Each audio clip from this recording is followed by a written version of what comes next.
Souleymane Konaté, prix du meilleur jeune écrivain ivoirien 2017. Dans cette édition, le parcours de ce poète passionné.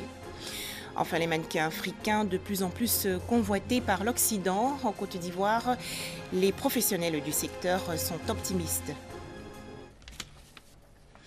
Madame, Monsieur, bonsoir et bienvenue. Il a été très tôt piqué par le virus des lettres. À seulement 11 ans, Souleymane Konaté écrit son premier poème. 17 ans plus tard, ce jeune Ivoirien publie 2 recueils de poèmes. Souleymane Konaté sera récompensé en 2017 par le prix du meilleur jeune écrivain. Un parcours riche en expérience. Et on en parle avec Dangui Dangui. Au milieu des poulets, on le croirait un éleveur de volailles quelque part à Tengrela, son village natal. Eh bien non. Souleymane Konaté, 28 ans, est un étudiant en criminologie à l'université Félix Houphouët-Boigny d'Abidjan. Résidant chez son tuteur au quartier millionnaire, dans la commune d'Atekoubé, le jeune homme aspire aujourd'hui au doctorat.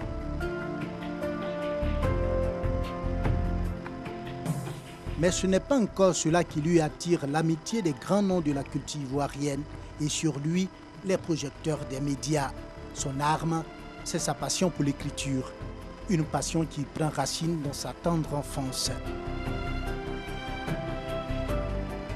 J'avais perdu une âme chère et donc dans cette perspective-là de trouver réponse à cela, on n'avait que pour confidente un cahier de 200 pages de couverture orange. C'est pourquoi déjà l'œuvre La Belle et le Bel d'abord a une couleur orange pour rendre hommage à ce cahier de 200 pages-là duquel mes amis se moquaient.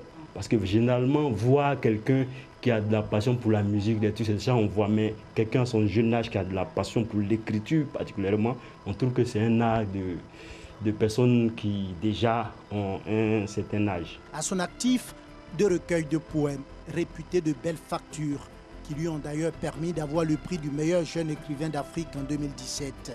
Enfant de famille modeste, je suis interviewé par la télévision, ayant aussi le prix du meilleur jeune écrivain à un concours comme African Talent Award, un concours continental. Je pense que c'est pas rien. J'étais vraiment ému quand je recevais ce prix parce que quand je regarde derrière où je suis, je me demande si c'était pas évident. C'est-à-dire qu'il n'y avait pas de calcul logique qui pouvait nous permettre d'entrevoir ce qui arrivait. Pour lui, si l'argent permet de construire des choses ou des biens, seules les idées construisent des êtres. À l'UFR de criminologie, Souleymane Konaté inspire déjà ses camarades. Ses encadreurs, eux, parlent de leurs étudiants avec beaucoup de fierté. C'est une fierté pour nous et je l'encourage. Je l'encourage à aller de l'avant. Il pourrait se faire mieux connaître pour qu'on puisse l'accompagner. S'il a une bourse, bien les moyens d'aller plus loin dans ses études, il peut faire de grandes choses pour l'université, même pourquoi pas pour notre pays. C'est un jeune frère qui est très bien, respectueux des anciens. Je pense que le prix de ce jeune frère va permettre à ce que les gens sachent qu'à l'UFR de criminologie, il y a de la matière, on travaille pour le pays. Ici, dans sa chambre sur le campus, Souleymane Konaté a bien voulu nous dévoiler le combustible de sa passion. Cette passion de l'écriture et qui lui permet de sortir progressivement du lot. Mes sources de motivation particulièrement, c'est d'où je viens. Vous venez d'où? Je viens de cette population dépourvue de tout moyen. Je viens de cette famille où les intellectuels se font rares. Et donc je me dis que je suis l'espoir d'une famille, je suis l'espoir d'un village.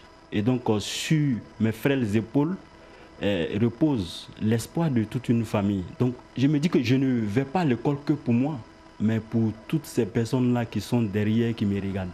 L'origine modeste du jeune homme ne l'empêche pas de caresser un grand rêve. Mon rêve serait quand même de finir en beauté mes études, puisque là, dans le système LMD, j'ai le LM. L'idéal, c'est d'avoir le D.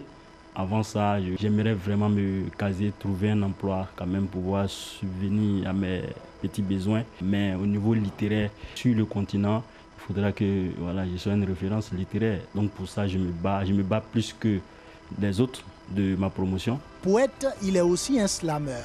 Dans ce domaine également, Souleymane ne manque pas de talent. Ça sera mon dessin, si triste c'est mon dessin.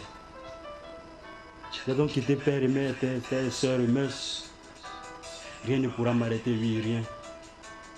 Même pas ces cris agonisants dans les océans assassins. Rien ne pourra m'arrêter, oui, rien. Même pas un regard teinté de crainte des miens.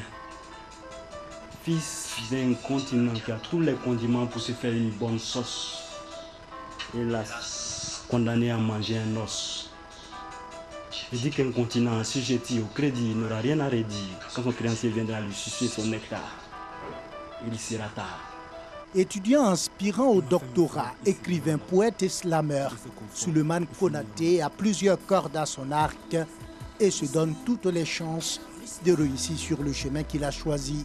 Mais il admet que le manque de moyens et de soutien sont pour lui des facteurs limitants.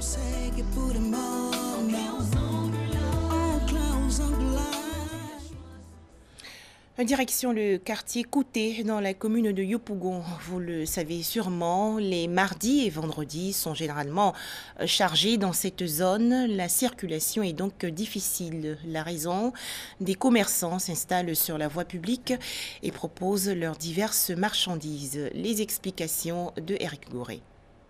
Yopougon Kouté, ce vendredi matin, les voies occupées par les commerçants et piétons. C'est une tradition tous les mardis et vendredis dans ce quartier de Yopougon où les commerçants venus des autres contrées de la commune s'installent partout, empêchant ainsi les piétons d'avoir accès au trottoir, aux grandes dames des automobilistes. Les mardis et les vendredis, quand il y a le jour du marché, on n'arrive pas à bien garer parce que les commerçants vendent sur la route.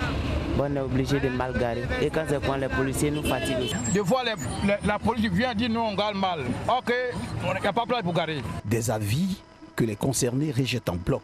Je suis passé la route. Je suis une maman ici à côté. Nous sommes là que les mardis et les vendredis. Je pense qu'on ne gêne pas la circulation. Ces propos sont appuyés par leurs clients. Vous êtes présent vous-même sur les lieux. Vous pouvez constater que les vendeurs ne sont même pas sur les trottoirs. Par rapport à Gamé où on ne voit même pas la voie. Donc à Yopougon Kouté, la circulation est fluide. Il ne faut pas qu'on ferme le marché parce que ça nous arrange tous. Tout ce qu'on veut, on trouve à bas prix. Une situation qui nous conduit chez le directeur technique de la mairie de Yopougon. Celui-ci reconnaît un débordement en ces lieux les mardis et les vendredis. Je voudrais rappeler que ce marché est un marché du village de Kouté. Seulement par sa réputation, beaucoup de gens viennent des autres communes pour venir faire leur vente en ce lieu-là. Donc il y a un débordement sur le domaine public. Certains commerçants affirment que la commune de Yopougon n'a pas de marché. Faux, rétroque le directeur technique de la mairie de Yopougon. Il n'y a pas de marché à Yopougon ici. Donc on vient de doubler ici. Jusqu'à 17h, 18h, on sort à la maison. On a encore de l'espace sur d'autres marchés où ils peuvent aller exercer leur activité. Je cite par exemple le marché de Trois-Rouges, qui n'est pas loin. Ils peuvent venir là. C'est une situation déplorable, mais que le conseil municipal a pris soin de bien vouloir régler dans les jours à venir. Vivement que cette situation soit réglée pour le grand bonheur des automobilistes et des populations. Un tout autre sujet à présent, une soirée de fête a viré au drame la nuit dernière à Blocos, petit village de la commune de Cocody. Des étudiants se réclamant de la FESI, Fédération estudiantine et scolaire de Côte d'Ivoire, ont attaqué des jeunes de Blocos. Plusieurs blessés et de nombreux dégâts matériels. La police nationale est arrivée sur les lieux. Le constat de Eric Goré. Un détachement de la police nationale visible dans le village de Blocos ce samedi matin. Ces agents de police du 8e arrondissement conduits par le commissaire Oufoué sont présents pour assurer la sécurité des populations. Ces populations se sont réveillées par des bruits assourdissants à la nuit du vendredi 26 au samedi 27 janvier, causés par une bagarre entre des jeunes étudiants se réclamant de la FESI et les jeunes de Blocos. Selon la chefferie traditionnelle, ces étudiants célébraient un anniversaire. Et cette fête s'est transformée en une bagarre causant des blessés. Il y avait un groupe de jeunes étudiants qui avaient une manifestation juste derrière le foyer. Le site où les jeunes viennent plus pour pouvoir s'amuser. Après qu'ils aient fini de boire aux environs de 2 h du matin, 2 h à 3 h, il y a un groupe d'eux qui sont détachés, sont sortis et ils ont commencé à se battre entre eux. Il y a eu certains qui étaient blessés. En plus des blessés, plusieurs véhicules caillassés. Les propriétaires sont indignés. J'étais en train de dormir quoi. À un moment donné, j'ai entendu des mouvements, des bruits quoi. C'était vers les coups de 5 h. J'ai regardé, j'ai vu beaucoup de jeunes qui faisaient des va-et-vient avec des pierres et tout ça là, des haches et même des fusils. Hein. Je me suis dressé à côté de la fenêtre tout en regardant les mouvements. Ils ont cassé tous les véhicules qui étaient stationnés. Ils avaient toutes sortes d'équipements, des goudins, des machettes. Ils sont passés par ici à 4 h du matin. Ils ont commencé à saccager tout ce qu'ils voyaient sur leur passage. Je portais plainte déjà au commissariat. Nous, on va poursuivre le processus normal. S'il y a des actions parallèles qui peuvent nous aider à être dédommagés, je pense que c'est mieux. Ça va coûter cher. Il y a eu au moins 3 millions dedans. Au moins 3 millions. Regarde, ils m'ont envoyé ça pour que je me déplace. Sans quelqu'un ou sans toi, moi je ne peux pas me déplacer. Ces jeunes se sont aussi attaqués à des restaurants, boulangeries et supermarchés. Moi je n'ai pas vu les jeunes qui sont venus faire ce truc. On m'a appelé lorsque je suis arrivé, ils étaient déjà partis. J'ai mis au moins 500 000 dans les fenêtres là. Le calme est revenu vers 14 h et les populations ont commencé à vaquer à leurs occupations. Occasion pour un membre du comité des sages de remercier la police nationale pour sa promptitude. Quand nous avons entendu les bruits, tout de suite je me suis rendu au commissariat du 8e. Je suis rentré en contact avec le commissaire Oufouet et qui m'a déjà dit qu'il venait. Et quand il est venu, il a composé une équipe de 2 véhicules et c'est lui qui est venu pacifier le village. Notons que plusieurs individus ont été interpellés dans la nuit du vendredi au samedi par la police. Ils se trouvent en ce moment au 8e arrondissement pour répondre de leurs actes. Autre actualité, les mannequins africains ont le vent en poupe. Ils sont en effet très demandés en Occident. En Côte d'Ivoire, les professionnels du secteur essaient de structurer le métier et faire émerger de nouveaux talents. Sous l'œil aguerri d'un chorégraphe, ces jeunes femmes et hommes prennent un cours de défilé. Dans cette agence de mannequins d'Abidjan, ces apprentis top modèles ont 6 mois pour parfaire leur allure sur les podiums. Ils payent leur formation 23 € par mois, un investissement pour leur permettre, avec un peu de chance, d'en faire plus tard leur métier.